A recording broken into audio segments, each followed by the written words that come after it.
నకిలీ ఆధార్ కార్డులతో పార్లమెంటులోకి ప్రవేశించేందుకు ప్రయత్నించిన ముగ్గురిని పార్లమెంటు భద్రతా సిబ్బంది అదుపులోకి తీసుకున్నారు. కౌంటింగ్ రోజు ఈ ఘటన జరిగింది. నకిలీ ఆధార్ కార్డులతో గేట్ నెంబర్ 3 ద్వారా లోపలికి ప్రవేశించే ప్రయత్నం చేశారు. ముగ్గురిని గుర్తించిన పార్లమెంటు భద్రతా సిబ్బంది సిఐఎస్ఎఫ్ అడ్డుకుని అరెస్ట్ చేశారు.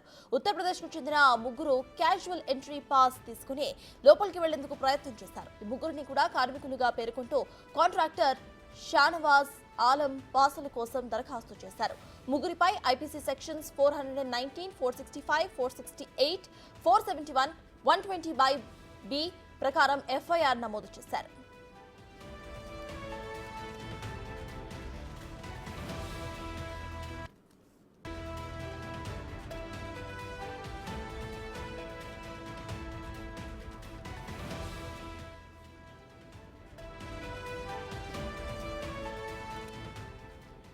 ఇదే విషయంపై పూర్తి డీటెయిల్స్ ను మా ప్రతినిధి శివ అందిస్తారు. శివ, చెప్పండి. ఇటు నకిలీ ఆధార్ కార్డులతో పార్లమెంట్ లోకి ప్రవేశించే ప్రయత్నం చేసినట్టు తెలుస్తోంది. ముగ్గురు ప్రెసెంట్ వాళ్ళు ఎక్కడున్నారు? అక్కడ అప్డేట్స్ ఏంటి?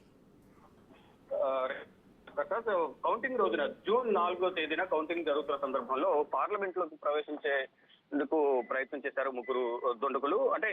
అంటే పార్లమెంట్ విజిటింగ్ కోసమని వారు నకిలీ ఆధార్ కార్డులతో గేట్ నెంబర్ 3 వద్దకు వెళ్లారు. లోపలికి వెళ్లేందుకు ప్రయత్నించిన నేపథ్యంలో ముగ్గురిని కూడా పార్లమెంటు భద్రతా సిబ్బంది సిఐఎస్ఎఫ్ సిబ్బంది అడ్డుకున్నారు. పార్లమెంట్ స్ట్రీట్ పోలీస్ స్టేషన్ లో ఎఫ్ఐఆర్ నమోదు చేసి వారి ముగ్గురిని కూడా అరెస్ట్ చేసినట్లు ఈ రోజు ధృవీకరించారు.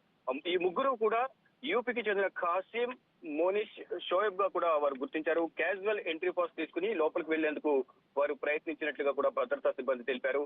ఈ ముగ్గురిని కార్మికులుగా పేర్కొంటూ పాసుల కోసం కాంట్రాక్టర్ షానవాజ్ ఆలం దరఖాస్తు చేసినట్లుగా తెలుస్తోంది. ముగ్గురిపై కూడా ఐపీసీ సెక్షన్లు 419, 465, 468, 471, 120(b) ప్రకారం ఎఫ్ఐఆర్లు నమోదు చేశారు. ప్రజెంట్ వారు పోలీస్ స్టేషన్ లో ఉన్నారు. వారిని కస్టడీకి తీసుకునేందుకు కూడా కోర్టులో హాజరుపరిచేందుకు ఈ రోజు కోర్టులో హాజరుపరిచి వారిని కస్టడీలోకి తీసుకుంటారు. అంటే వీరు నిజంగానే పార్లమెంట్ విజిటింగ్ కోసం వచ్చారా, వేరే ఎవరైనా దురుద్దేశంతో వచ్చారనేది కూడా వారిని విచారించేందుకు ఛాన్స్ ఉంది. గతంలో కూడా చూసుకుంటే గత సంవత్సరం 2023 డిసెంబర్ లో కూడా స్మోక్ బాంబ్ తో ప్రధాని నరేంద్ర మోడీకి వ్యతిరేకంగా నినాదాలు చేస్తూ పార్లమెంట్ వెల్లోకి చొరబడ్డారు. అక్కడికి వెళ్లి స్మోక్ బాంబు ప్రయోగించిన తర్వాత వారిని కూడా అదుపులో తీసుకుంటారు. వారు కేవలం ప్రధాని నరేంద్ర మోడీకి వ్యతిరేకంగా, నిరుద్యోగానికి వ్యతిరేకంగా, అంటే ప్రధాని నరేంద్ర మోడీ పాలనకు వ్యతిరేకంగా గతంలో వారు పార్లమెంట్ పై దాడికి పాల్పడ్డారు. ఇప్పుడు వీరు ఎందుకు, అంటే కేవలం విజిటింగ్ పర్పస్ వెళ్ళారా, ఏమైనా వేరే ఉద్దేశంతో వెళ్ళారా, వీరు వెనుక ఎవరెవరు ఉన్నారని దానిపై కూడా దర్యాప్తు అయితే ప్రజెంట్ కొనసాగుతోంది.